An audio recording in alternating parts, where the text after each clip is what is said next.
ธรรมาตราอันมีหัวข้อชื่อว่าเปิดพักตูออกแก่เจิกแลพอไว้เมื่อวันที่11เดือนอัฐเปปี2023ปีพุทธศาสนา2566ว่า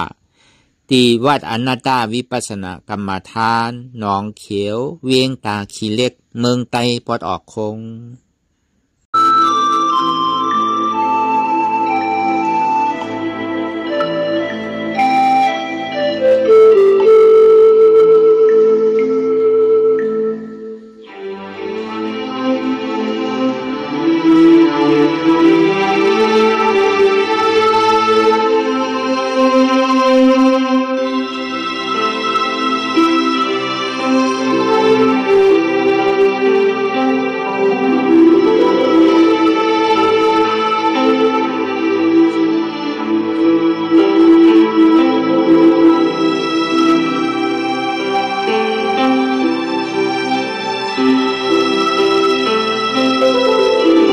รายการอนัตตาวิปัสสนาภาวนาหายยอดธรรมอนัตตาในนี้ว่าดังสุดในเก่าเราหลังขาไก่กุดขากว่าทับต่างขาไส้ก็ไรอันนั้นขาไส้ทับต่างขากว่าก็ไรมือสองคนต่างตัดไปเอาไว้ตัวซื้ออีบิเคนใหม่อีบิย่อนย่านน่ะไปเอาในเขารับหูเนื้อเปิดหูยานปีญารับตาเนื้อเปิดตายานปีญาอยากตัวที่มันน้อยอย่างถัดใจที่อันพูดนั้นอันใดเสียงอันใดที่มันพุทธบอกเกิดขึ้นเป็นมานั้นคือเอาหมอว่าเป็นอนัตตาอะไรวันดังเอาไปหันเสียไปหันทุกข้าไปปองใจในอนัตตาโดยเกาะด้วยที่โยมคือเสกเขาอ่อนตั้งคือเสกเขายาวๆคือเสกยาวๆคือเสกเขาลื่นเคยเสียวลื่นเขาเกิดออกตายเขาเปลี่ยนออกลูกปองเกิดเรียบไปในอัมเสวะด้วยดอกบอกหลายๆเนี่ยมีงานตั้งหันซื้อใจงานตั้งวนซื้อใจหันสักพอดีมันนำอุปเปิงและเอาทางเดียชีวต่อไปดีแน่มีอะไรพองอะไรที่ว่าเปลี่ยนเฮามีเฮาที่ว่าเฮาเปิงพองอะไรนั่นในเฮาป้องบอกปล่อยภาว่างว่าเป็นอนัตตาเนี่ยอยู่ใจพ่งใจผิววนด้วยวนเหลือเปลี่ยนเปลี่ยนเล่ามันนี่อยู่หยาบขึ้นข้านคานใส่ซาแจ่มยีวนตั้งหลังป่องตั้งหน้ากำปยาบ่มวนสังมันวนตั้งหลังปนมานั่นเหมือนหลังก้นตายอันนี้มันวนตั้งหน้านั่นเหมือนหลังก้นนอนรับอันวนสังลานั่นไหนเสมือนก้นตาบอดเตียนมันพ่งอยู่กาวากาเปลี่ยนนั่นไงพอเบอร์สังละพอเบอร์ใส่นั่นเท่าทิ้งอะไรนั่นเก่าย้อนเปิดสังละย้อนเปิดว่าใจที่อันถังมาไว้เสียว่าเปลี่ยนใจเท่าเอิญว่านั่นในก็ใจเนี่ยมันเปลี่ยนหน้าตาเนี่ยก็ในสามมาเนี่ยบางทีบางข้าวบางย่างเนี่ยก็เปลี่ยนมนเสื้อยิ้มโคบางทีบางข้าวบางย่างเนี่ยที่ใจมองใจหยีใจทุกใจให้ให้อ่องใครให้ธรรมดาของโลกล้อกันนั่นเนี่ยทุกข้ามันป่อมาเนี่ยทำโขสุขข้าป่อมาเนี่ยทำส้มเปรขาป่อมาเนี่ยทำข้านอันธรรมดาของโลกล้อกันนั่นเนี่ยทุกข้าป่อมาคือก็อย่าไปโขสุขข้าป่อมาคืออย่าไปเนี่ยส้มอุเบกขาป่อมาคือเนี่ยก็อย่าไปข้านคือ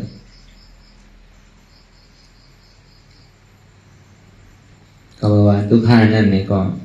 อุปเปิงห้องน้ำไหลเป็นอนัตตาสุขข้านั่นเนี่ยก็อุปเปิงไหลอนัตตา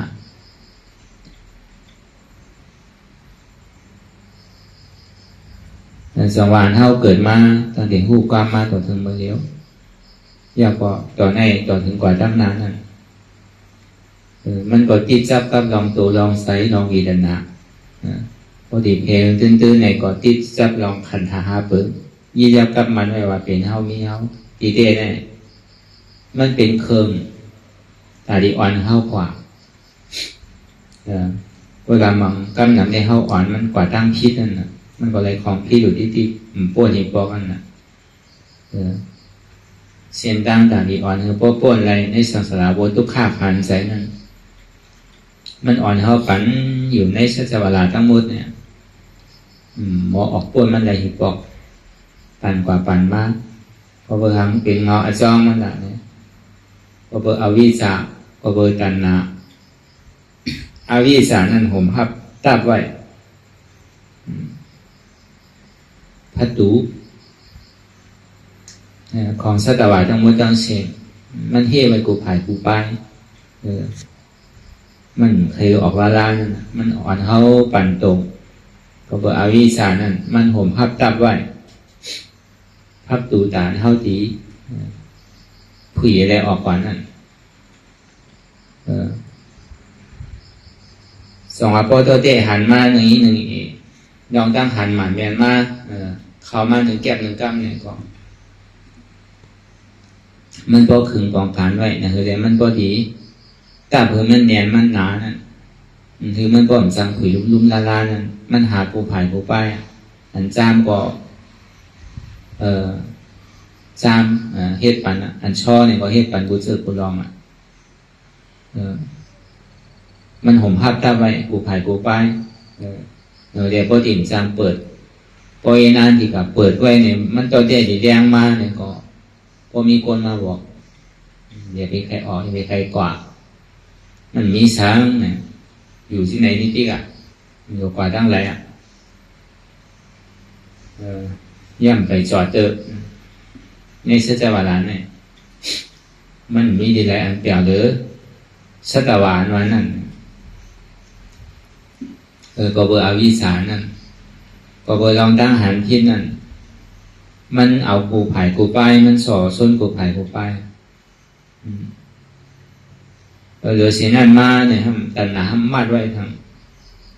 กูเข้ามียุ่มกูเข้าใครออกแน่นี่อโลกลางใส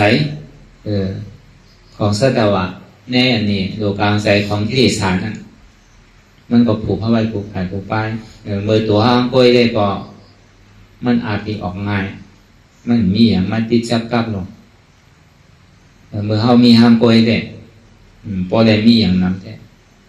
ก็เลยมันก็ปั่นให้เขาผู้เสื้อผู้ลองปั่นให้เขามีหอมีเงินปั่นให้เขามีรถมีการปั่นให้เขามีองค์ใจเยตนาปั่นให้เขามีลูกมีเมย์ปั่นให้เขามีโผมีหลานมีแหลมใช่ไหมนั่นก็เลยก็ติ่มจังหนึ่งจังโต้เนี่ยมันมัดไว้ผูกไผ่ผูกป้ายมัดขามัดมือมัดโตมัดไว้ผูกไผ่ผูกป้ายคือเขาเปี่ยวๆม้วนๆเสื้อกว่าติดจับกันไว้พอเขาถีมือเนี่ยก็สองว่าพอถีให้การตั้งนี้นั่นเขาก็วนก็อย่างนี้มีไผ่ตัวเฮิร์นเขาดูเขาไผ่เบี้ยโตเตอมีไผ่ตัวล้านตัวเสียงมีไผ่ไปเฮิร์นกันเขาโดดเป็นเขาโดดให้หล่อหาไม่ใจลูกอยู่ไม่ใจล้านอยู่เนี่ยทางว่าลูกเย้าห้ามไปเย้าก็มีหลานมากก็สนุกไม่ใจล้านเนี่ยตัวหลานตัวเหรียญพ่อแม่ก็ให้การเมืองไกลเอาลูกเอาหลานผักไว้ปั่นเฮาใช่ไหมเฮาสนุกในลุ่มลาอยู่ในตัวเนี่ยมันเป็นเครื่องผูกมาเท่าไว้แต่นานมาเท่าไว้พอเขาประเด็นจำหนึ่งนั่นตึงหัวมันมีขิงมีข้าวมียามพอมาด้วยลองตั้งการยุสินลองตั้งใจหนองตาที่จะกับลองก็ลองเสียวลองตีลองน้องลองลูกลองหลานลองหอลองเฮินลองโอจ่าโคของลองตีลองตั้งใช่ไหมเนี่ยมันเหมือนเครื่องเปลี่ยนมาเท่าไหร่มันก็ตีก็เหมือนกันเนี่ยมาเท่าไหร่แล้วเดี๋ยวเขาตีใกล้ๆกับตีพระจูนเนี่ยแต่เมื่อกันนั่นเนี่ยอิเลสานเนี่ยมันคือปองการในห้องตั้นหูตัวในสองว่าการทำไมการตลาดเนี่ยมันเป็นปุญตาตาดีคุยพระตูเตียนเขาปั่นอยู่มาในสังสาระ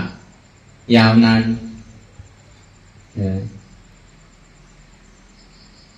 มีมือออกป้นมันไหลบอกก็หาดีออกมันก็คือปองการแต่นี้มาเท่าไหร่เสียมาได้กูผ่านกูป้ายหนึ่งเลยนะครับก็ตีออกในอันนี้ในดองตั้งอันโลของมันเหมือนที่นั่นของเราการทำให้การตลาดการตาดีออกตาดีมีดองตั้งคัดใจเลยเหตุผลต่างส่วนตัวใจเจ้าเก่าแน่มวนด้วยดีหรอกตึงปีตึงเหลือนก็ฝันอยู่เช่นนั้นน่ะยาวโตดันตอนหลังปนมาทางเดี๋ยวหูกว้างมาต่อถึงมาเลี้ยวย่อพอต่อในต่อถึงตายถึงกว่าทางหลายชาติเขาเป็นนั่น เพราะนั้นคือเขาบ่ป่องเสียแรงใสดีอันพุทธาคัมภราเป็นสาวในสัพพนิวแต่อย่างมันนั้นอุนตาตาดีเปิดพักตูคือเขาบ่หันตั้งดอกว่ามันมีหมอกหือมันแคมบ่หมอกหือนังเฮแรงเจือกอันดีมันมาเท่าไหร่เฉยๆเนี่ยนังเฮแรงมันดีเกดีดอกมันบ่เฉยๆนังเฮแรงตรงองค์เราปฏิจจสมุปบาทนั้นติดแตกแล้วกว่านั้นเพราะเขาหูจักเปิดพักตูเปิดแรงด้วยเลสังหูจักเกเจือกอันที่เขามีลองตั้งกันอยู่สิมีลองตั้งใจออกลองตั้งใจที่ใจจับใจเปลี่ยนก็อยู่นั่นลองตั้งใจที่ใจจับใจเปลี่ยนนั่นยอมเปิดนั่นอันยอมเปิดประตูนั่นเพราะอวิชชามันปิดประตูไว้เฉยๆตัณหามาไว้ที่ยอมจีเจอตัณหาเนี่ยมันเป็นความยึดมันคือมันหมอปั่นหมอพาหมอว่างแบ่งเอาไว้ที่เก็บเอาไว้ที่หมอเอาปล่อยเอาพระแบบกับกูภายกูไปแบบกับกูวันกูเมืองแบบกับกูดีกูตั้งแบบกว่ากูวัดกูว่าตอนนั้นเขามานางกะลาในวันนี้เขาบอกยังใส่ตีอยู่นั่นมันต่างนั่นแหงความอย่างมันใจของง่ายอันใดเขาเพยจ้ามเพยจิ้มของเผามองพอเขาเกิดสังเวกาในเพยมือก็มือไว้กับมือมันอ่อนเขาถึงดีถึงตั้งเลยสองว่าพอเขาเมื่อไรเขาป่องแสงแรงใส่อนัตตาดีในกองมันดีเป็นอัตตาที่ยาวสร้างปองดีสองว่าอันการเขาไม่ให้การตลาดในอนัตตาในเขาป่องแสงแรงใสคือเขาพอตื่นหู้ตัวไว้ว่าอันตีมันห่มภาพตาไว้เขานั่นก็เพื่อเขาติดวานติดเมืองติดตีอยู่ตีเศร้าติดว่าเปลี่ยนเขามีเขาแคบหนาเอาปล่อยเอาคะแนนก็ตั้งดีก็เฮ็ดอะไรคะแนนก็เกิดมากก็เฮ็ดดีอยู่เสียๆเนี่ยมันเป็นเครื่องนั่นเลยเขาพอติ่มออกในตัวสัตวาเนี่ยในสัตวาลาเนี่ยถึงพอปั่นม้วนไว้เฉยๆนั่นมันก็คือบอกการรู้เจอพวกเราพวกเมื่อไรพอเขาป้วนออกกว่าเนี่ยมันเปิงกันภาพเลยนี่มันเหมือนอันเขาเฮ็ดมาอายะสามมันเนี่ยมันเปิงกันนะพอเข้าพยายามทบยามย่าเนี่ยเข้าส่วนที่คู่มากน้ำตาก็ใครโต้ก็ให้อะไรก็ให้ให้แต่โตกย้อนอันที่เขาคู่เฉพาะดีเดมันหยอกแรงเขาในปันอ่อนเขาปันเขาก็ซ้ำจอมมันเนี่ยเอามันวางจริงๆเนี่ยเขาป้อมผู้จักเปิดถ้าตัวเงาแรงแต่ได้ออกกว่าตั้งหน้าเมื่อหนังเขียดเปลี่ยนอยู่ในน้ำบ่อนั่นเนาะมันก็ว่าน้ำบ่อมันในกวางหนาวแคบหนาวปันอยู่ในน้ำบ่อมันนั่นมันก็ว่ามันกวางหนาวทางดุยเลยดีมันอยู่ในน้ำบ่อนั่นนี่น้ำบ่อรู้ดีเท่าเก็บน้ำไว้ใช่ไหมเป็นเขียดใช่ไหมอยู่มันก็เปรียวอยู่เป็นอีหกใช่ไหมดึกอยู่มันก็เปรียวซ้อมมันเนี่ยมันย้อมผัดกว่าไรก็ในถึงว่าหนึ่งเจ้ามาเนี่ยน้ำฝนซ้ำโต๊ะแพงน้ำซ้ำนองเอาน้ำบ่อนั่นแตกพอน้ำบ่อแตกเอาเนี่ยมันกว้างหนาวนะอันกว้างเลยน้ำบ่อเนี่ยหาดีวานเดียวพอน้ำนองมาฮัลโหลตีเต้เนี่ยอันกว้างใหญ่เดี๋ยวในมีเต้มีหนาแล้วนะก็ถามว่ามีหมอกข้างในก็หนาดีเต้ได้มันกว้างรู้เนี่ยบอกว่าเมียวก็เมียวเขตนั่นเนี่ยเพราะมันเลยกว้างเลยขวางมันทางกว่าทางไปนี้เพื่อเท่าว่ามันดอดแดวก้อนขอดีมันมีอย่างที่ทับตับไว้ใจเขาก้อนอย่างนั้นหนังเก่าเตี่ยมันขังไว้ในข้าวยามถึงไงมันขังมากถึงหนารู้ขังอยู่จอมในที่เดียที่นั่นที่ในเป็นเก่าอันเหลียวที่นี่ได้หนังเก่ามันจะเป็นใหม่ซ้ำแต่เท่าที่ซับกับนั่นมันใจลองอันใหม่ชีวิตมันเป็นลองเก่ามันหมดแก่เวลามันก็เปลี่ยนกว่าเปลี่ยนมาเปลี่ยนกว่าที่ทุกข้าพองเปลี่ยนมาที่สุขข้าพองเปลี่ยนกว่าเป็นอุเบกขาพองใช่ไหมเปลี่ยนกว่าที่อากุโสกามพองก็ไม่ยอมว่าเปลี่ยนกว่าที่กุโสพองก็ไม่ยอมว่าเปลี่ยนกว่าที่กามข้ามละแม่เนี่ยค หึงไรจิ้มหนึ่งบอกเลยนั่นกำคำนั้นน่ะก็เมื่อไรโลกำพามไปแต่นั่นไปได้จิ้มเถอะแต่ที่พอถึงเมืองช้างเนี่ยมันไปมีเถอะปั่นดงในรอบข้างเนี่ยแต่พวกเมื่อไรโลกว่าตีแต่ข้าวเนี่ยโกเบอร์กูคนโกก้นเมี้ยวน่ะมันไปตื่นทานโกเฮกันตัวโลกก้นเนี่ยอยู่ลงตัวนุ่มเข่งว่าเป็นพีเป็นช้างว่าเป็นก้นเนี่ยก็มันก็อยู่ไผ่อยู่มันก่อนที่นั้นนั่นน่ะมันเปิดกว้างนั่นน่ะก็ได้ถึงว่าโลกกำพานให้ดีแต่ข้าวในสุริออนกันโกจุดโตลุงผ้าเมืองผีบอกโกเมืองช้างบอกโกอ่ะตั้งเผาไม่มันไม่ดิ่มไม่หมดนั่นน่ะมีไผ่มันโกเสียงตีมข้ามแหมเงินมากเมืองเข้าย้ำนั่นน่ะสุริออนกันให้ลองตั้งดีเลยให้สามารถท่าแบบวันไหนหอดถึงเมืองช้างเฉยๆเราเด่นหรือกำพานดีแต่เมื่อไรเขาดีแต่เขาสุริเป็นช้างนั่นน่ะแต่พวกมันน่ะเข้าอ่ะแต่พวกมันน่ะอันเป็นหนออลองเป็นเจ้าบารมีเจ้าตาดีจ้างตื้อกำอธิษฐานไว้ว่าตาดีเป็นพระเป็นเจ้าที่ได้เป็นมันได้แบบเรียกว่าเอานั่นได้ก็เป็นเดียวได้ก็เป็นผู้เสียนตั้งเฮ็ดเต้ก็ไรเต้เฮ็ดเจ้าแม่ก็แม่เต้ได้เป็นช้างเต้ได้อภิญญาเต้แต่เหมือนเท่าว่าพอมาแต่ไม่มั่นใจมันจะแบบไรเฮ็ดสื่อก็เฮ็ดอ่ะมันแบบไรมันเป็นอันแจกมันแก่มันเป็นเต้พวกเมื่อไรเลยกำพาดีแจกไม่เคยแม่แบบนั้นมันมีกลัวแล้วนะพอดีไว้ก็ถ้าการในเฮ็ดเราเฮ็ดกลมแล้วนะเป็นเฮ็ดกันทั้งวันทั้งเมืองนะห้องเฮ็ดกลมแล้วรู้อันน้ำเป้อะไรน้ำมันนั่นเป้นั่นนะตั้งดีน้ำกว่าเป้ตั้งดีนั่นนะคนอ่อนกันเฮ็ดทั้งวันทั้งเมืองอ่อนกันเฮ็ดทั้งวันทั้งข่มอ่อนกันเฮ็ดทั้งโลกกำพาเขาจำกันเฮ็ดรองก็มันเข้าไปเท่านั้นก็การเลยเฮ็ดจอมเปิลนะมันจะให้อยู่เนี่ยพอเปิดกูตายป้อมเนี่ยเฮ็ดเนี่ยจ้างคือกำลาเนี่ยก็ตีมป้นอะไรนะพอเป็นนั้นก็ไปอยู่แกอยู่มันก็ซ้ำเปี้ยมากดีๆก็รู้มันจะว่าตาวันออก2 หวย 3 หวยเลยกูเนี่ยตีตายมันวนไปตายเลยน่ะมันหาเอาน่ะเอารู้ตีตายเต้รู้ไหนน้ำก็แห้งเอาอ่ะต้นไม้ก็มีเอาอ่ะตาวันก็ออกนิดๆ2 หวย 3 หวยพวกเนี่ยที่ตั้งดีเต้เนี่ยเขาตีได้สังเตี้ยได้เนี่ยตีตายหลอกๆลายๆเนี่ยที่แกอยู่ที่ไรมีวันมีเมืองอยู่เอาอ่ะพอเบอร์ที่นั่นแหละจะดีกลัวเลยอ่อนเงินเฮ็ดแกเมื่อเขายังโลกกำพาดีแจกนึงพอเขาถึงแรกับเป็นช้างนึงพอกันน่ะก็ใน2มาเนี่ยเท่ากับเกิดย่าเมียนมือเจ้าบารมีอันเป็นสร้างบารมีอ่อนกันอยู่กันด้านชุนบ้านชุนเมืองเฮ็ดเจ้ายาซียาหันนี่แหละกว่าเฮ็ดเจ้ายาซียาหันนี่แหละปล่อยพาไปพาวันพาเมืองเนี่ยก็เปิดคุณอ่อนให้เราเลยคนมาคนวันคนเมืองก็การอะไรเฮ็ดจอมเฮ็ดต่างหน้าศีลาจอมเฮ็ดภาวนาจอมเนี่ยก็อ่อนเลยพอถึงเมืองผีเนี่ยก็การอะไรเป็นอ่อนเฮ็ดเลยก็ก็การอะไรกว่าซ้อมเปิดที่นั่นแค่นั้นเขาตีมีใจมีข้ออะไรต่างใจเฮ็ดเนี่ยมันบ่มี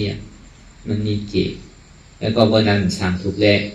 ยาเปิดเป็นเฮ็ดตั้งดีเขาสำหรับเกิดอันเป็นเฮ็ดตั้งดีก็พอเมปีน้องเสื้อคือเขาก็เฮ็ดไว้ที่นั่นนี่แหละเขาก็ประกาศเฮ็ดจอมเปิดของเขาพอเปิดผู้แหละเป็นเฮ็ดสื่อการเฮ็ดเป็นวันดีก็ดีป้อมเฮ็ดก็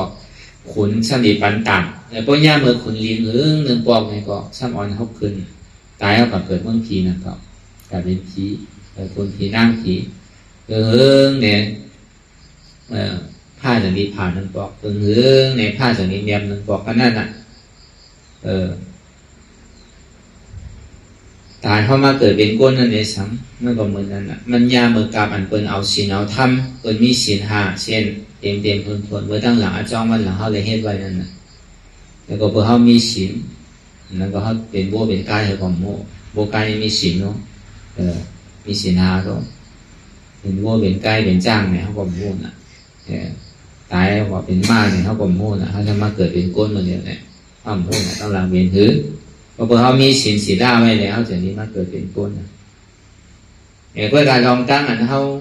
ลงกว่าตั้งใจนั่นเนี่ยมันนึกเป็นเสียมันนึกเป็นวันเกิดมึงนอนเอาเสียนั่นสอนว่ามันนึกหมอลองตั้งบนตู้เสลดลองอ่านดีอย่างน้ำนั่นมีใครสอนว่าหมอ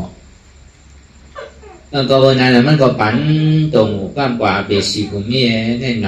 ำอยู่ที่ตู้ค่าแน่นำ เราโดยเสียอันเท่าเกิดเป็นก้นเป็นผีเป็นช้างก้นเนี่ยมันเป็นกาที่มาหวานเชื่อหวานพันแก่น่ะมันเหมือนหนังกาแก่น่ะพวกเขากับเขากาแล้วเนี่ยเขาใครได้ช้างเนี่ยก็เขาหลุดเลือกเสื้อเอาแก่น่ะก้นนั่นแรกว่าเป็นผี1 ปอกแรกว่าเป็นช้าง1 ปอกกำพร้าที่แตก1 ปอกก็เป็นช้างหลงมาเกิดมา1 ปอกสุดที่มีคนจักรวรรดิคนเชื่อเจ้าวละคนดีคนแม่เกิดขึ้นมาเนี่ยเขาอะไรทั่วไป1 ปอกเฮ็ดจอมเสียนตังอะไรเขาบอกว่าแต่กับเป็นผีจอมตัวเตะไปจิ้มอายาสาจอมเปิ้ลอีเดียวหนอเช่นนั้นแค่เดือเสียนั่นแน่เนี่ยอ่อนเขาปั่นโต่งที่เลยก่อนตั้งไหลจอกไหลเสียงไหลก่อนมันให้ฮับตับไว้การเคยเขาออกปนมันก่อนมันให้กูเจอกูลองกูผ่านมันนั่งโอซึกหลงกับซึกหลงนี่มันไปประตูไว้กูผ่านเพราะอันดีออกแน่มันลาไทยก็มันดีลาดี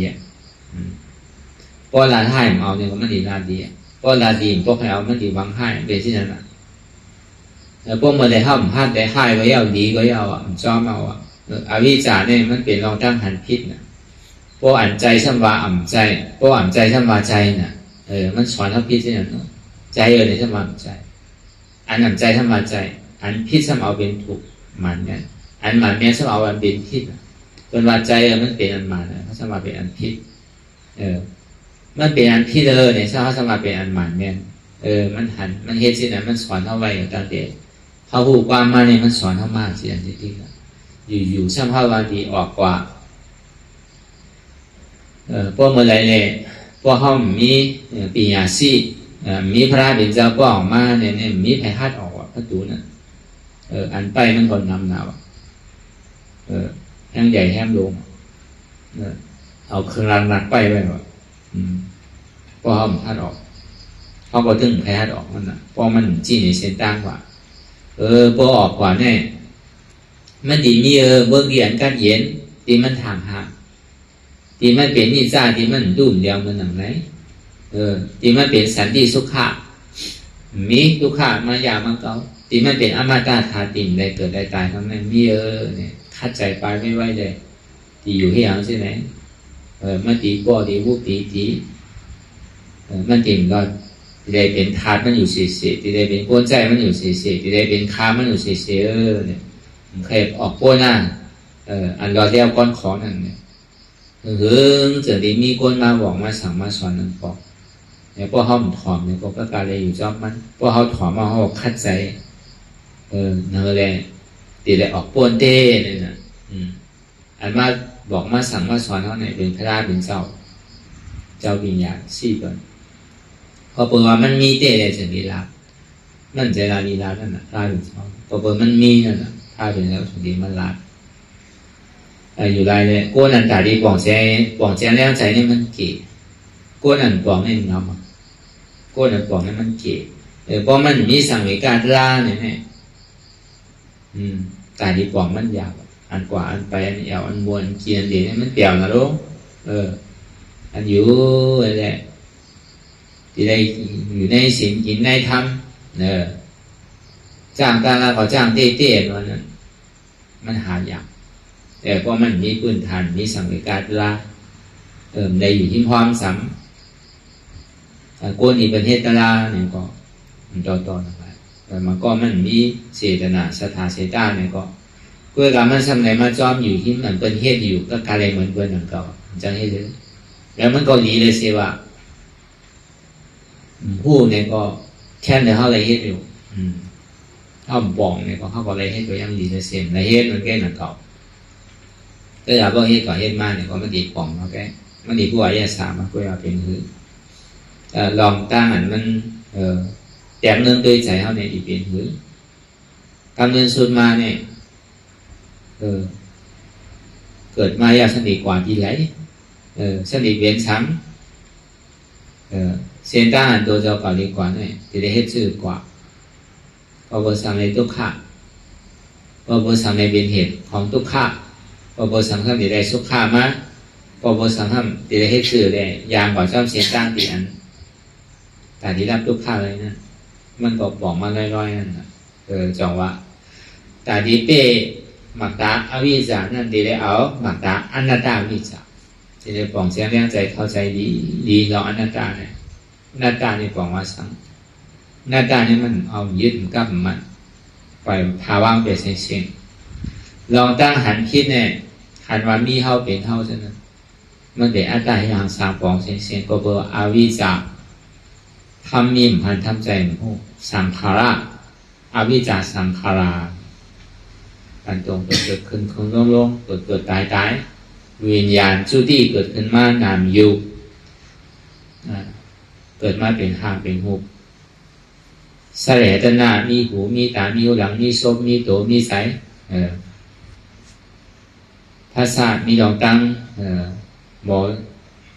พร้อมหมอหันหมอนมหมอกินเพราะอะไรถอมเนี่ยอะไรหันเนี่ยอะไรนมอะไรกินเนี่ยเนี่ยก็เกิดเวทนาดีถอมดีถอมห่างดีห่างดีกินดีกินดีนุ่มดีนุ่มเจิกเจิกนี่ก็ปอมาเกิดขึ้นเวทนามันมาตึกยังไงเอาตั้งแต่ลองตั้งหันพิษเนี่ยมันมาตึกไว้ที่เวทนาก็ในพระเจ้าเวทนาขึ้นกว่าเป็นตัณหาเป็นทั้งตอนเนี่ยแต่ที่สร้างอนาคตทำในเวทนาเนี่ยมันเป็นปัจจุบันตั้งหลังปนมาอวิชชาสังขาราวิญญาณนามรูปเสียตนะภาษาเนี่ยมันเป็นอติการาปนมาอนาคตเนี่ยปัจจุบันเนี่ยเป็นเวทนาอนาคตตั้งหลังเป็นตัณหาตัณหาอุปาทานกรรมภวสาที่จะมรณะในมันซ้ำสื่อตอนเป็นตอนอันเป็นอันกว่าลองต้องหันที่ในมันหันมาต่อถึงพอถึงดีเวทนาก็ในหนังเลยมันติดมาเท่าไว้ในเขาติดเจ้ากับมันนั่นนะเขายามเอาหนะก็ไม่เขายามอันนี้มันเสียงดีนะดีทอมนะห้างดีนะ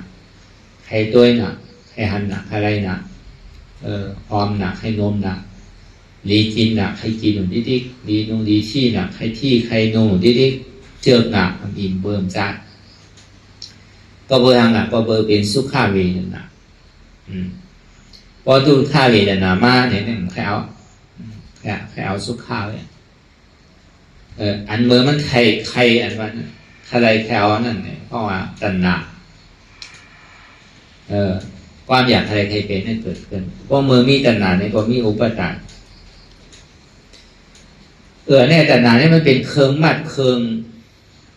ผูกเครื่องมัดมือมัดขามัดแขวเอาไว้กูผ่ายกูป้ายอันเดียวเขาอะไรมากมันเย้ามันทำอยู่หิมหอมเอาน่ะอันเขาอ่านเสียงใครยิ้มได้ไหมเอาอันมีใจเด่นมีใจได้สังอันห่างดีอันเขาว่าห่างดีอันได้ไหมเอาอันมีใจเด่นมีใจได้สังพอมีใจมันดีอยู่เรื่องอีกนึงพอมีใจเนี่ยก็หมดอิ่มอันหูเนี่ยก็นั่งเก่าเพราะว่ามันมีใจเนี่ยมันดีอยู่เรื่องพอมีใจเนี่ยก็อิ่มอันว่าเขาว่าความน่ะดีนมนั่นเนี่ยป้อมีใจเนี่ยมันดีอยู่หึงป้อมีใจเนี่ยก็มันดีกว่าอันดีจุบดีนมดีกินนั่นป้อมันมีใจมันดีอยู่หึงป้อมันมีใจมันดีกว่าอันดีที่ดีเตอร์ดีนุ่มนั่นป้อมันมีใจมันดีอยู่หึงป้อมันมีใจมันดีกว่านั่นก็มันดีอิ่มนั่นก็อันเสือกนั่นพอมันมีใจเนี่ยมันดีอยู่เพราะมีใจเนี่ยมันดีกว่าก็เบอร์นะเพราะว่ามันพูดปอกกับเทินเปลี่ยนมาเชื่อมันยาวเนี่ยมันมาเอาหน่ะมันมาเอาหน่ะเสียงเดียนเข้าเชิญมันก่อนที่แล้วมันมาเท่าไหร่เอาหน่ะมันมาชื่อละเนี่ยอันนี้เขาใครในลองตั้งมันหนังเจ้าเป็นลูกปีโฮมปอมโฮมเมของพระเป็นเจ้าน่ะเป็นเจ้านันตะมันมีสองก่อนอันนันตะอะไรนันตะเจ้านันตะเทเจ้านันตะมาเทเป็นน้องชายของพระเป็นเจ้าเจ้านันตะนั้นเป็นลูกเมนาก็จะมีถึงว่าเป็นลูกเมนาก็จะมีเสดาเนี่ยก็พระเป็นเจ้าเนี่ยพอเกิดมา7 วันแล้วก็เมเตมันสอนห้องว่าเมนาง สีมายานั้น7 วันก็ตายพอตายก็อยู่เมืองผีคนน่ะอยู่เมืองผีตุสีดาคนน่ะแต่เป็นคนที่อยู่พวกนั้นก็ในแม่นาก็จะมีให้เป็นน้องยิงคินของนางสีมายาก็ในก็พอสมัยโยกเป็นนางซุ้มโยงทำเอาเป็นแม่นาก็ในถึงดีเจ้าอันนั้นเจ้านันต้าเกิดมาเนี่ยก็มันเอาอาปันเมียโนมันแกมันตัวอันมันตัวลุงลาเจเนี่ยเป็นเจ้าใจสิทธาก็ในถึงเมื่อพระเป็นเจ้าในสัพพนิกันอย่างไม่ยาวในซ้ำใดผิดบังกาลิ้วใจหยีผิดบังพระเป็นเจ้าปอกะชอดปอเมปีน้องเสือคือตีเมือง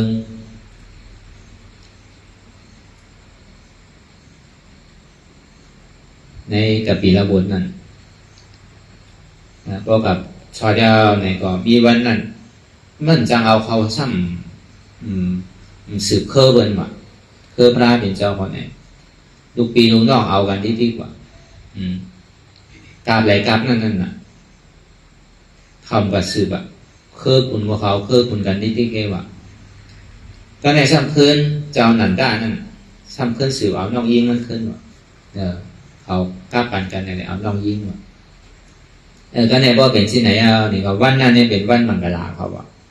ก็ในพระเป็นเจ้าซ้ำกว่าซุ้มซ้อมในหอนะก็ในบ่กับซุ้มซ้อมในหอยาวนี่ก็วันนั้นเนี่ยเป็นวันเป็นวันมังกรเขาวันแต่งงานวันกบกูนี่แหละก็ในพระเป็นเจ้ากับซุ้มซ้อมตีว่างหอตีปอพระเป็นเจ้าพิดป้างไว้น่ะอย่างนั้นก็มันเป็นวันมังกรเขาเนี่ยเขาเลยพิดป้างเอาพระเป็นเจ้ามากราบซ้อมนี่แหละวันมังกรก็ในปอพระเป็นเจ้าปอกไม่เอาเนี่ยก็เอาสปีดโยกเป็นเจ้าหนังตาเอาสปีดโยกไปเนี่ยก็มันก็ไปนาจอมพระเป็นเจ้าพระมันก็วนเนี่ยว่าพระเป็นเจ้าเนี่ยพอไหวเสียออกในหัวก็มันดีขึ้นดีย้อนเอาสปีดอยู่บ้าเนี่ยวนในใส่พระเป็นเจ้าก็มันย้อนเอาออกกว่าที่พัดตูเนี่ยก็มันย้อนเอาก็ในดีจำป้นหอพายกว่าที่หอนั่งอันที่ก็กลัวอันก็เป็นน้องยิ่งอ่ะมันก็บินด้วยแต่พอดีถามพระราก็ซ้ำอันหนาน่ะเป็นน้องชายพระราเนาะอันหนาพระราพัดถามโกก็ในมันห้องใส่เจ้าหนันต้าก็อันดีเป็นอันเขาดีแมงกะลาดโกกูนั่นปีก็เมื่อก็มาไม่ไว้นานเนี่ยพอเมื่อก็เนียดมาไว้เนี่ยวันมันเนี่ยมันเป็นวันมังกรเขาเนี่ยปีเขาเนียดมาไว้นานมันก่อมสังกัดเสียงเอาหงอกเส้นนั่นน่ะก็ในป้วนวางหอกแบบว่าพระเป็นเจ้าย้อนเอา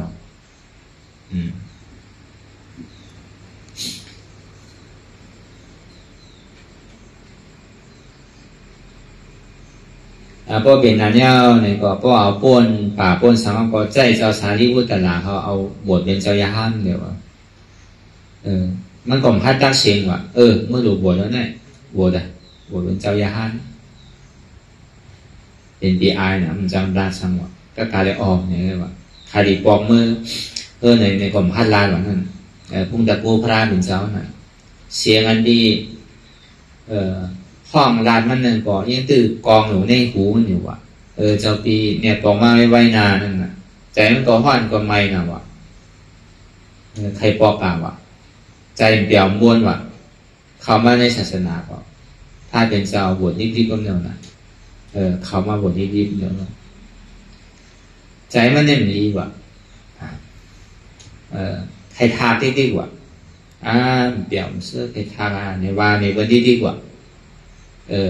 ก็เลยเป็นอ่อนกับไวชาพระราเป็นเจ้าน้องใจเจ้าเนี่ยใครทากว่าเนี่ยเปียมเนี่ยก็เลยพระเป็นเจ้าอย่างที่อ่อนมาเปียมก็นันต้าเป็นหื้อเนี่ยคาใครทาเอาไว้ก่อนเนี่ยเมื่อเขาดีช่วงเมื่อเหล่เนี่ยถ้าเป็นเจ้าก็อ่อนเมื่อเหล่ในป่าหิมะบุญตาว่าหันลิงหันอีลิงอีกวางแถวที่ไหนหันชะนีใช่ไหมเป็นลิงใช่ไหมว่าหันเนี่ยว่าอ่อนมันตัวลิงตัวสังลิงแม่ลิงปูใช่ไหมอ อ๋อมันตัวก็ทางกล้ามองก็อ๋อมันขึ้นกับเมืองผีแบบอารมณ์กับหันนั่งผีเนี่ยหางลีนะวะหันนั่งผีนะโกในผีมันเหมือนกันเนาะเมืองมันหันดิ้งเนี่ยอารมณ์อย่างมันก็ไปปองไซเดอร์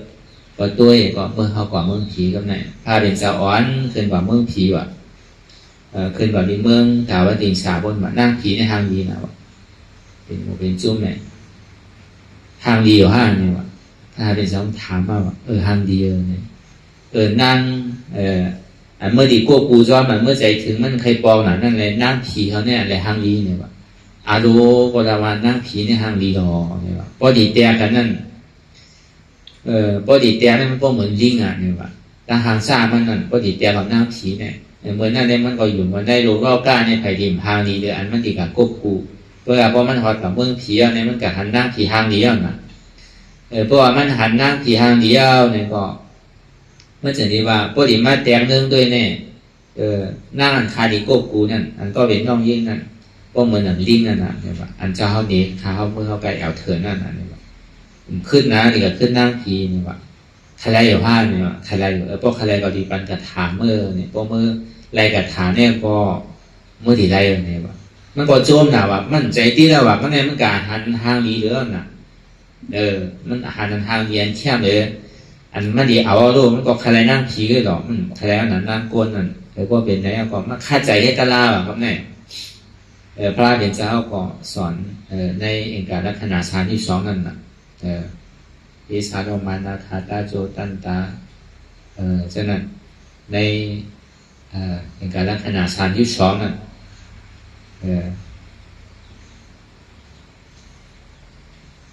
แล้วพอให้ที่ไหนก็ด้วยเอกลักษณะฌานที่สองวนด้วยในตัวอสุภะนั่นน่ะวันนี้ว่าเต้ก็ด้วยที่ไหนที่ก็มันก็ฆ่าใจให้เต้ให้นามอ่ะกวยกะมันสำคัญใจลองสังว่ามันจะว่าใครตะลาเนี่ยเขาจ้องกันลาดว่าเจ้าหนันตาเนี่ยมันจะว่ามันเฮตลามันก็ลียองย่อมันอยู่มันป้อมรับนอนที่เปิดเป็นวันเป็นคืนเฮตลาว่ะมันเฮตลาเนี่ยจ่องชมพูว่ามันใครเช้าเนี่ยมันใครนั่งผีอยู่นั่นเนี่ยว่ามันกินจางเฮตลาตัดเด็กอะไรนั่งผีอยู่นั่นมันจะใครมาโผล่ไปนอนกันว่าห้างมันหน่อยนั่นไปนอนกันวายกว่าตั้งแต่คนซุบซิบร้านมันว่าเจ้าเนี่ยแค่ได้เนาะเข้าใจแต่ดีได้นั่งผีเนี่ยที่แต่ได้แต่เดินเนาะเนี่ยเอามันอายนะว่าเขาเนี่ยรู้เขาก็ปีดีอายเบิ้ลนะว่าเป็นการได้แต่เดินว่าเกิดสังเวก้าว่าก็เนี่ยก็ในโบเฮตะลาก็นั่นเนาะมันมาว่นลองอันดีมันมาด้วยเองกับลักษณะชาที่สองนั่นตั้งแต่หูตาหูดังซบตัวใจเป็นปอดเป็นไส้เป็นตับเป็นเอ็นเป็นหมากหัวใจเป็นดีเป็นขีเป็นหูตาหูเยี่ยวผู้สั่งในเอกลักษณะ32พอมาวนมันเป็นดีอยู่ดีด้วยมันเป็นของอสุภะมันเป็นของถูกของเน่าอันว่าเขาเนี่ยมันมีการมันส่วนมาเนี่ยอันว่าเป็นตัวเท่าเต้ๆเนี่ยมีทางให้เจอร้องไหนเป็นของอสุภะเป็นของถูกของเน่ามันดีอยู่ดีด้วยทางดีชี้ตัวไหนเนี่ยว่าพอเห็นที่ไหนว่าเอาเป็นยาห้านต่างว่าก็เนี่ยพอเป็นเจ้ายาห้านต่างว่ายาวเนี่ยมันก็อินเตอร์เลมันเหมือนเก่าว่าครับเนี่ยใครแค่ว่าซื้อดีว่ามันก็มันอายครับเนี่ยก็คัดเด็ดมันมีอ่ะเนี่ยมีคนยิงมีคนใจมีนางผีมีนางสังอวะเรามีอ่ะลองตั้งใจที่ใจจับใจเปลี่ยนมีอ่ะลองตั้งขยักใครให้เป็นเนี่ยมันลานกรรมมันลานเจ้ายาหัตตาลานกรรมเจ้ายาหัตตาเขาก็มียุ่มเขาก็ว่ามันกินจังเฮตลาเนี่ยปุ่นตัดที่กับไรนั่งผีเนี่ยแล้วก็เป็นนั้นก็กระทำพระเป็นเจ้าอ่ะมาตัวว่ามันถึงเอาอ่ะมันเป็นฮอตกว่าที่อาราธาปูอ่ะพระเป็นเจ้าสิ่งที่ฮอตตลาปันนั่นดีโกนเอาอ่ะเสียงเนี่ยเพราะมันได้ยินกว่าตาเนี่ยมันเพราะมันเลยหันกว่าเพราะมันมีใจเนี่ยเป็นชาเพราะมันมีใจเนี่ยมันนึกไว้ดีกว่าเสียงอันดีถ่อมดีหวานนั่นเพื่อว่าเพราะมันได้ยินเสียงอันดีเก่าเนี่ยมันซ้ำจังลื่นเหมือนเก่าใครอันใหม่แต่พวกหมากร้ามันกับหันทางรีเรืออันเก่าทั้งคะแนนใหม่แต่มันมีเมื่อยาวนั่นน่ะหูนั่นมันยาวดีหูรู้เพราะมันถอมเสียงดีกว่าเสียงมันซ้ำรีเรืออันเท่าถอมมากในซ้ำใครได้เสียงแค่เหมือนนั้นหมากตาเดี๋ยวเท่าหันอยู่อันทางดีน่ะถึงเดี๋ยวเท่าไรไม่ยาวเนี่ยอันทางดีเลยมันซ้ำมีทางไหนก็ซ้ำใครทางนั้นน่ะอันที่เท่าว่ามาเหมือนเจ้านั้น เสียงในสังพอมันมีใจในแต่มันลืมอยากหมากตาอันหันอยู่นั่นพอมันมีใจเนี่ยมันลืมอยากพอมันมีใจเนี่ยมันเกิดปล่อยหายนั่นก็มันหมดอิ่มนั่นก็เหมือนเท่าใครอันโคใจโคซอยใช่ไหมเนี่ยมันทางดีนะลูกน้องเนี่ยพอลุงกับลุงมากเก่ามากก็ลืมนั่นเก่ามึงบอกไม่อ่ะมึงมากใหม่ๆได้ทางดีอยู่ก็พออยู่ถึงเป็นถึงมากกว่าเก่าถ้าเราพูดแปลเนี่ยนะเวลาพอเป็นอันมีใจเนี่ยมันใจที่นั่นนะหลายปีก็คำอยู่ที่นั่นนะหลาย10 ปีก็คำไว้อยู่ที่นั่นนะหลาย20 ปีก็คำไว้อยู่ที่นั่นนะเท่ากับอยู่อะไรเมื่อไหร่ก็ตื้อเท่ามาจำที่ตรงนั้นจังหวะแน่ว่ะที่มันเป็นเครื่องมัดเท่านั้นมัดเท่าอยู่ไงนั่นมันการนั่นน่ะก็เดี๋ยวตาลาวันนี้มันช่างเป็นเต้วนด้วยดีๆลองหูเข้าลองตาเข้าลองหูหลังเข้านั่นเพิ่นเอากากซอแทบไว้เหมือนหนังก้นโต๊ะคอกว่ะมีวันหนึ่งคุณเอาคำเกษตรที่กุศลมังนั่นกว่ายับเตี๋ยวแจวท้องเมืองเขากว่ายับเตี๋ยวคนการรักการสวนเพิ่นแต่ยับอะไรไม่เอาเนี่ยเพิ่นเอากากซอแทบขาแทบมือเขาเดี๋ยวหลีได้เบี้ยเนี่ยเดี๋ยวเอาปากคางคอกว่ะมันได้เราเดียวก้อนคอว่ะกว่าโอ้โกนเฮ็ดหมอเล่าหมอส่วนเมื่อเนี่ยเพิ่นเอาเจิมมาเขาเนี่ยคำจังกาได้เต้เนาะเนี่ยว่ะคำจังกว่าตั้งไรเอาเนี่ยไปดีกูเป็นเขาเนี่ยว่ะก่อนกันอุบสิ้นในพระราเป็นเจ้ามากขึ้นยินว่ะถืออุบสังการดูหางยาห้างเขามันเจ้าบอกเขาใครเนี่ยเขาขาวเขากว่าหันคนหลักคนส่วนเนี่ยถูกขุนเบิ้ลเอากากซอแทบขาแทบมือไว้เลยมันหลอดมันจังกว่าทั้งหลายมันหลอดแล้วอันนั้นเนี่ยมันดีโก้เนี่ยว่ามันมัดขามันมือเขาเสต้าเนี่ยก็ใจเขาเนี่ยมันมัดไรเนี่ยว่าเขาอยู่ในคลองในทองเสต้าเนี่ยเขาวันหนึ่งเจ้าเขาดีออกมันเก่ากล้วยกาใจเขาเนี่ยมัดไรแค่นั่นเนี่ยว่าโกนเขาเนี่ยลองอันดีโกนะนั่นตันนาว่ะอันนั้นมาเท่าไหร่เนี่ยถ้าว่ามาเหมือนเจ้านั่นน่ะเสียงมาเท่าไหร่ทางมาเท่าไหร่ไอ้นมมาเท่าไหร่อายาสามมาเท่าไหร่ใช่นั้นอันเทียนเตอร์เสื้อผ้าคนหนึ่งเขาไว้มาเท่าไหร่ใส่มาเท่าไหร่ใช่ดีโกโดยเป็นเสียงว่ะอย่าไปว่าทางว่าเอาคำมาก็ยังดีโกว่ะชื่อเนี่ยคนอันนี้เงินมีคำยอมเพราะเขาใส่อันมีการมีขันในใจเนี่ยคำกว่าตั้งต่างที่เขาอยู่ที่อันเขาห้อยคำไว้เนี่ยเพราะอันมีการมีขันกันเพราะเอาเงินใส่ถุงนำเนี่ยก็ใจเขาเนี่ยมีดีถุงเนี่ยคำกว่าตั้งไรเขาทิ้งถุงเขาดีๆก้นจ้าเจอไฟถุงอันแสงเงินน่ะกว่าตั้งไรก็เขาถุงนี่กว่ากุฏิพอเบอร์3มันมีเงินมีคำในมันน่ะโอ้บนมันหลักโอ้บนมันชันเอาอันนั้นในแค่5เลยเสียนั่นเปิ้นเอาเจอมัดขามัดมือไว้กันว่ะลองอันยองอันใส่นั่นอันนั้นมันมัดเท่าไหร่วะมัดเท่าไหร่เสียๆวะนั่นพอตัวดังดอกเต็มมัด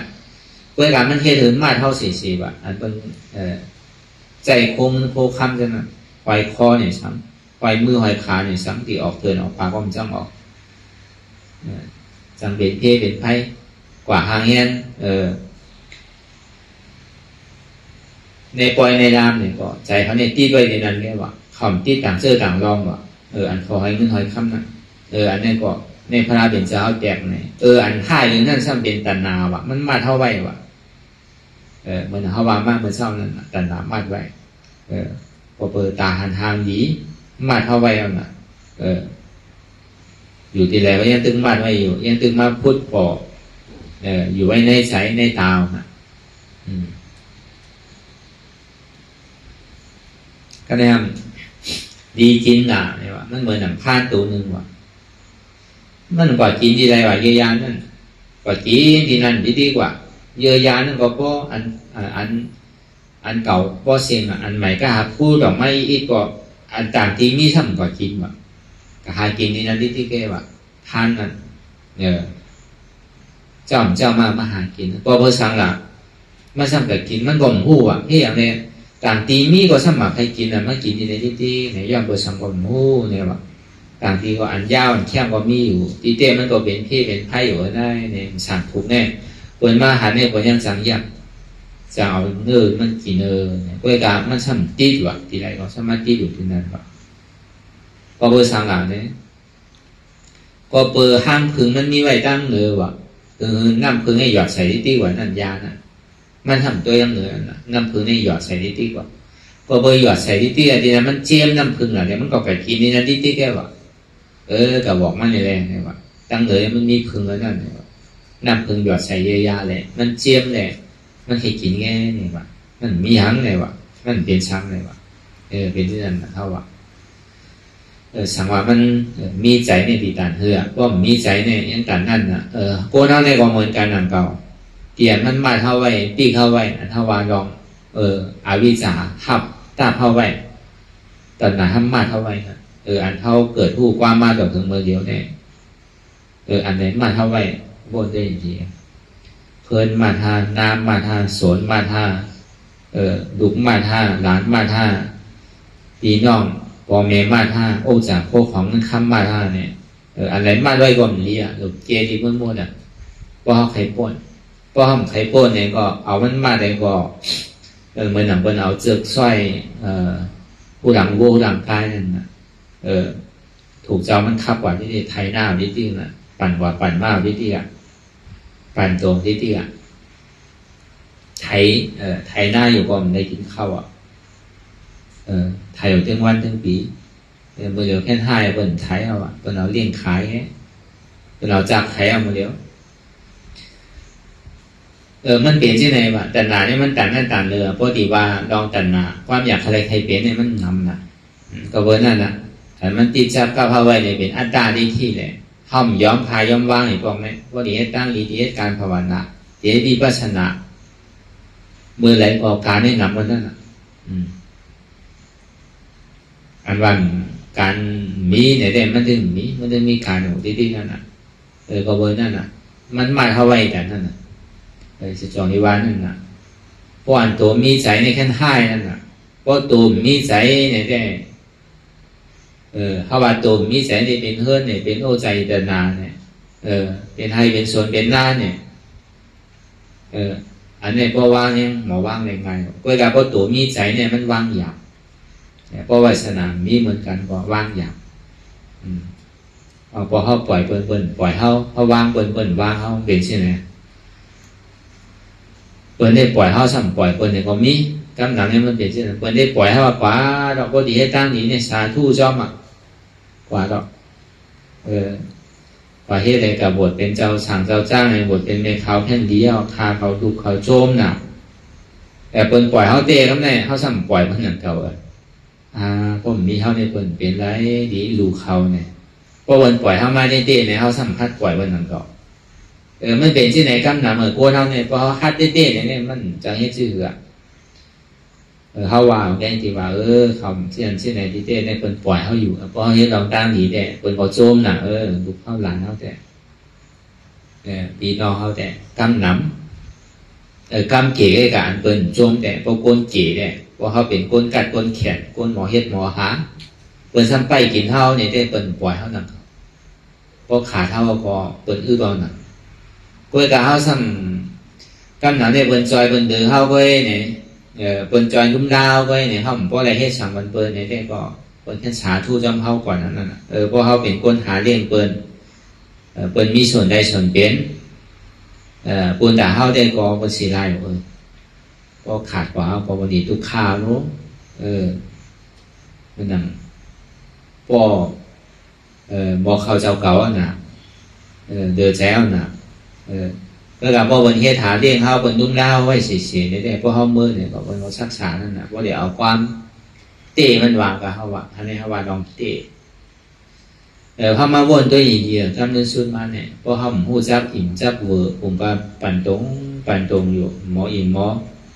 เติมหมอสุดสิบอกใครเกิดใครตายดิปั่นตรงดิก็มันป้วนอะไรสิบอกว่าสายเจอมันนำน่ะสายเจอมาอ่านก็มันแข็งน่ะมันตัดขาดหยาบน่ะยืดดูอ่ะตัดคือก็หมอขาดอ่ะปีก็ปีไว้ทางไหนเฮ็ดที่ไหนก็ปั่นอยู่ในตัววงเราปริจาสมุปบาทตึ้งทุกแก่อะไรต้องเรียกว่าเฮ็ดที่ไหนก็ตายเอาเกิดเอาตาย ก่อดิ่มป้วนในลองตั้งทุกข้านั่นน่ะตอดดอกง่ายๆหนังเก่ารู้พระเด่นเจ้าดีป้องไม้ในศาสนาดีขึ้นไว้ดีมาบอกในเชนตั้งเขาว่าเจียวออกไว้เลยเจียวคัดใจไว้เลยติดป้วนผมไปอยู่อย่างที่หลาวันเก่าเมืองเก่าแน่ใครดีใครอยู่อันแคบเลยเนี่ยอันนี้มันเป็นนี่จ้าสันติสุขามมาตรฐานนั่นนี่ไผก็ใครหารู้ไผใครไรรู้กูการซ้ำหาเต้ซ้ำเฮ็ดเต้รู้มันดีไรล่ะมันดีถึงล่ะเฮ็ดก็เฮ็ดเต้หาก็หาเต้รู้ซ้ำใครไรอยู่ย้อนเอาคอที่เต้เนี่ยมันมาเฮ็ดเอาแดเนี่ยเหมือนนั่นต่างๆอันเท่าย้อนนี่ปั่นเนี่ยก็ใครไรมาผลนี่ปั่นแต่ในพวกหัวเสียนตั้งที่บนเฮ็ดตะล่าในบนเฮ็ดเต้บนนังเต้บนนังคือเขาเด่นเป็นไรโยเนี่ยเขาซ้ำย้อนอยู่ในพวกกับวัดกับว่าอะไรมักอะไรผูกมันจะอยู่ที่ตกมันกลางเฮาเนี่ยมันผลตกมันใช่เขาดีไรยิ่งข่าวยิ่งเงาเสียงเกะวันนี้เจนว่าดีไรมันเจ็บหนามันขันใจหนาดังหึงหนักอันนี้มันเป็นข่าวเงามันเนี่ยก็กับพ่อมาโกก็บอกว่าลองตั้งสุดต้องเขาเนี่ย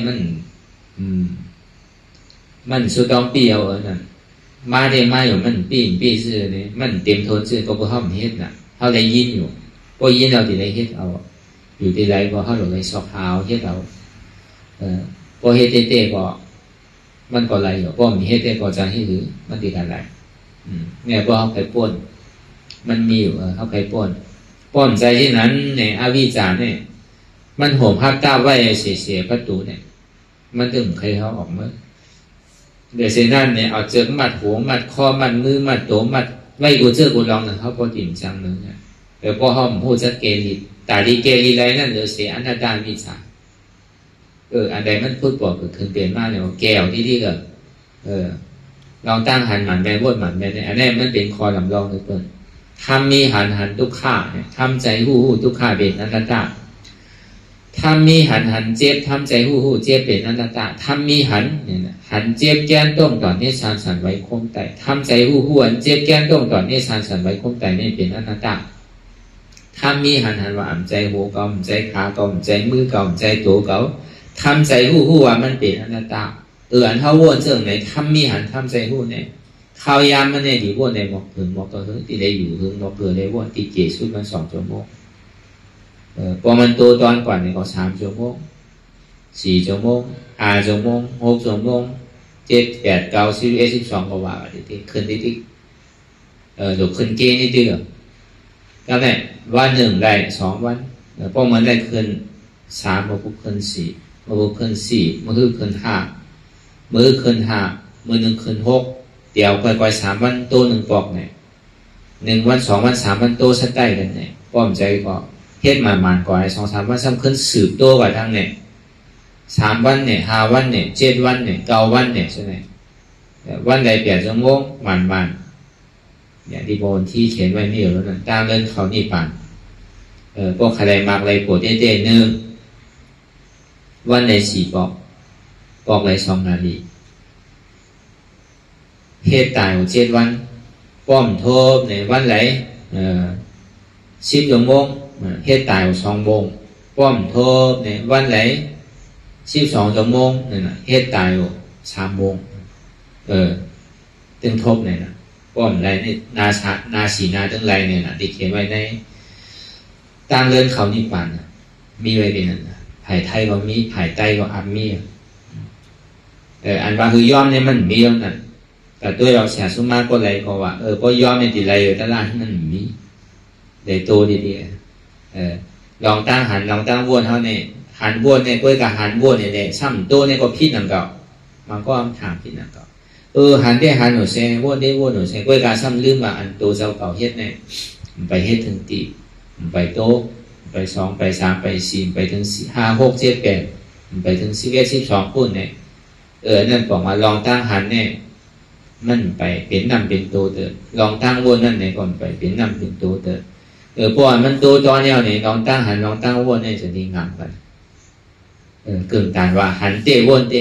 ก็หันเต้วนเต้เนี่ยให้ยังไงมันไรล่ะหาเต้หันเต้ไรเต้เป็นเต้หาปรมาหันปรมาไรปรมาเป็นปรมาล่ะหาเต้หันหันเต้ไรหันเต้เป็นเต้น่ะหาทุกข้าหันทุกข้าถ้าเห็นเอาจ้องทุกข้าถึงกว่าที่เป็นสุขะหา หาอนัตตาหาอนัตตาตัดอัตตาถึงบริเวณอนัตตานี่ก็ใส่หาสังหาทุกขาผู้สังผู้เหตุทำเอาอจองทุกขาตัดสังตัดเหตุทำเอาอจองทุกขาถึงสังถึงบริเวณผลอโจสุขาแต่พอเหตุที่ไหนดีๆในสมาธิที่ลองตั้งหันมันเมียนี่จะดีมันเตสมาสังกัปปะลองตั้งวนมันเมียนี่จะดีวนอันมันเมียเตจะดีว่าหันทุกขาเตผู้ว่าทุกขาเป็นอนัตตาเตหันเจ็บเตะหัวเจ็บในเป็นอนัตตาเตะหันว่ามันใจหัวเก่าใจขาเก่าใจมือเก่าใจตัวเก่าใจเก่าใจเจ็บเก่าเตะหัวนั้นมันเป็นอนัตตาเตะเกติภาวะเปลี่ยนสิ่งใจที่ใจจับใจเปลี่ยนอะไรตัวก็ฮัดจุนใจก็ฮัดจุนเจ็บก็ฮัดจุนขันหาเปิ้งก็ฮัดจุนอันเปิ้งได้แค่ไกลพอฮัดถึงจุนตัวจุนใจก็ลองเปิ้งได้ถึงหายกว่ามันถึงมาอยู่จำด้านล่างนั่นก็วันนั้นเลยก็คือเขาพอผุยพัดตูอันรับสิ่งมาปีเอาเข้าหึงนั่นหึงพอแจงแรงแก่ดิดเจอเตียนมันผูกมาหึงนั่นหึงพอดูดคือพอหลอดเลี้ยวเมื่อนำเป็นเลี้ยงสัตว์ตัวเถื่อนเป็นเลี้ยงมาเลี้ยงวัวเลี้ยงไก่ไว้ก็เบอร์หางอ่ะพอเปิดมาเจอมันตีปลายก็เบอร์มาไว้เลยมันจังปลายก็เบอร์นั้นเนี่ยเบอร์หนังเท่าเนี่ยเป็นตัวเลี้ยงวันนั้นน่ะเป็นวัวเป็นไก่เป็นม้านั่นน่ะพอเขาใครเราเลี้ยวพันขอเขาโดดเลยหาล็อกไล่แต่ดีเกดีเจิกในอะไรเพราะเกดีเจิกในแล้วเนี่ยก็มันก็เป็นอิสระหลอดแล้วมันมีอย่างต่างดีมาใจมาวังคับเขามาจี้สั่งเขาเลยทางเขาดอดเลี้ยวทางอะไรกว่าดีอ่ะแต่ก็วันนั้นเนี่ยก็เขาเอาอย่างดีเขาวนดีวนยาวเขายามหึงอย่าไปว่าไพ่อย่าไปว่าเทิงเตียนเท่าหันเท่าวนเตียนเท่าวนเท่าหันนั่นถึงเถียงเป็นกันวนต่อถึงเจ็บปอสุดวนต่อถึงทุกขาปอสุดต่อถึงอัตตาปอตกพุทธขาดกว่าอันใดที่มันพุทธบอกเกิดขึ้นเป็นมานั่นคือเขาบอกว่าเป็นอนัตตาอะไรเนี่ยสาธุสาธุสาธุ